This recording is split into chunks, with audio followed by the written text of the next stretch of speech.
दादा ही जी भाषा आहे म्हणजे तुम्ही ज्या पद्धतीने बोलता ती निवडणुकीच्या राजकारणामध्ये भल्या भल्यांना जमत नाही. त्याला दादागिरी म्हणून सगळीकडे मीडिया एक नाव कुठली देतं. भाषा मी दादागिरीनं वापरली मला सांगा. आता मी तुम्हाला विचारलं कुठली भाषा, मी परत उत्तर देऊ मी शकत असं म्हणू का कुठली भाषा दादागिरीनं वापरली? नाही.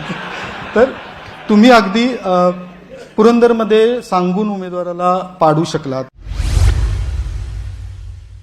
एखाद्याच्या मनामध्ये वेगळं काहीतरी चाललेलं असेल आणि तुम्ही त्याला विचारलं काय रे काही गडबड नाही ना, तो म्हणणार आहे नाही नाही माझ्या मनात गडबड आहे म्हणणार आहे.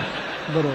ते म्हणणारच ना काही गडबड नाही, काय काळजी करू नका, मी गावाकडे आलेलो आहे, शेती करतोय वगैरे वगैरे. पण गाव गुवाहाटीपर्यंत गेलं असं. नाही ते नंतर झालं. तर कुठलं नाव पुढं त्या ठिकाणी येत नाही असं तुम्ही तरी सांगू शकता का?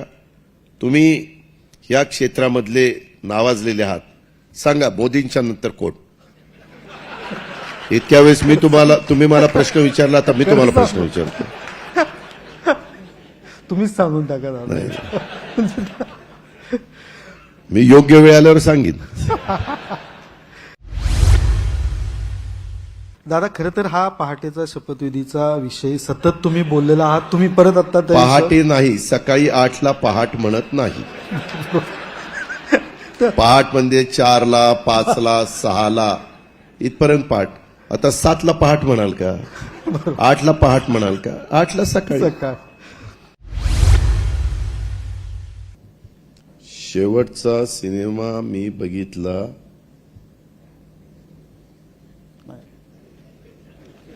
आठवलं ह्याचा नाही दीपिका पदुकोण आणि फारुखचा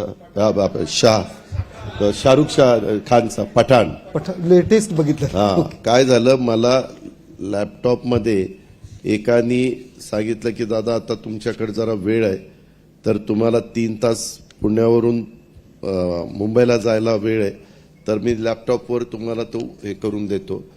ते लावला, ते शेवटपर्यंत बघितलं. यातला आवडता तुमच्या आता कोण? सगळ्या ते भगवे बिगवे बिकनी घातलेले सगळं.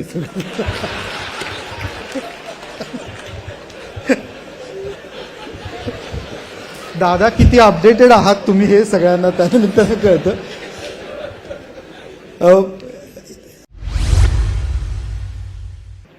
जवळपास उद्धव ठाकरे साहेबांचं सरकार महाराष्ट्रात आलेल्या दिवसापासून आता जे सरकार आलेलं आहे त्या सरकारमधला महत्वाचा पक्ष भारतीय जनता पक्ष हे सरकार बाजूला जावं म्हणून पहिल्या दिवसापासून प्रयत्न करत होतं.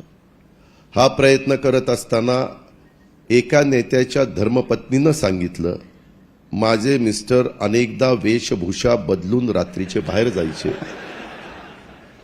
त्या धर्मपत्नीलाही माहित नव्हतं की कशा करता चांगल्या कामाकरता जात आहेत का आणखीन कुठल्या कामाकरता जात आहेत. कारण वेशभूषा रात्री बायकोला घरी ठेवून ज्यावेळेस पुरुष बाहेर पडतो त्याच्यामध्ये 2 अर्थ निघू शकतात, 3 अर्थ निघू शकतात. पण नंतर कळलं की बाबा हे कशा करता जात होते. आणि नंतर त्यांच्यातल्याच आत्ताच्या मंत्रिमंडळातल्या काहींनी सांगितलं कित्येकशे वेळा एकनाथराव ऐका एकनाथराव शिंदे आणि संबंधित व्यक्ती भेटली असं त्यांनीच सांगितलं. त्याच्यामुळे ते एका दिवशी झालेलं नव्हतं. काही करून देशातल्या सगळ्या जनतेने, सगळ्या राजकीय पक्षांनी, सगळ्या नेत्यांनी, सगळ्या मुख्यमंत्र्यांनी आणि केंद्रातल्या सगळ्या वरिष्ठांनी आता खूप झालं, जगात पहिला क्रमांक आलेला आहे, चायनाला मागे टाकलेलं आहे, आता बाद झालं. 32 ते 35 कोटी 47 साली होतो ते आता 2023 मध्ये जगात सगळ्यात जास्त लोकसंख्या निर्माण करणारा भारत देश अशा प्रकारचा नावलौकिक आपला झालेला आहे. आता कठोर निर्णय घेऊन कुठल्याही जातीमध्ये, धर्मामध्ये, पंथामध्ये असं सांगितलेलं नाहीये की किती मोठ्या प्रमाणावर लोकसंख्या वाढवावी, किती अपत्य जन्माला घालावीत.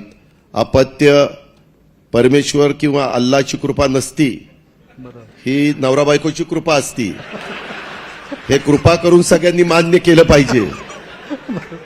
आणि अंधश्रद्धा डोक्यातनं काढून टाकली पाहिजे आणि मुलीला पण तेवढाच अधिकार दिला पाहिजे, तेवढाच मान दिला पाहिजे, तेवढाच सन्मान दिला पाहिजे.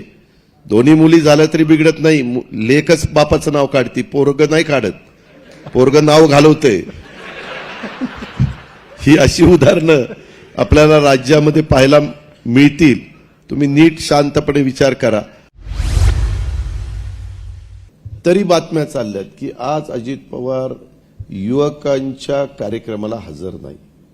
तर काय एवढं प्रेम ओतू चाललंय गुणास ठाऊक. इथं प्रेम ओतू चालण्यापेक्षा माझ्या विचाराचे जास्तीत जास्त आमदार निवडून द्या, तिथं प्रेम ओतू जाऊ दे. माझ्या विचाराचे म्हणजे राष्ट्रवादी काँग्रेस पक्षाचे. नाही तर पुन्हा अजित पवार बोलताना माझ्या विचाराचे आमदार निवडून द्या, राष्ट्रवादीच्या विचारांचे.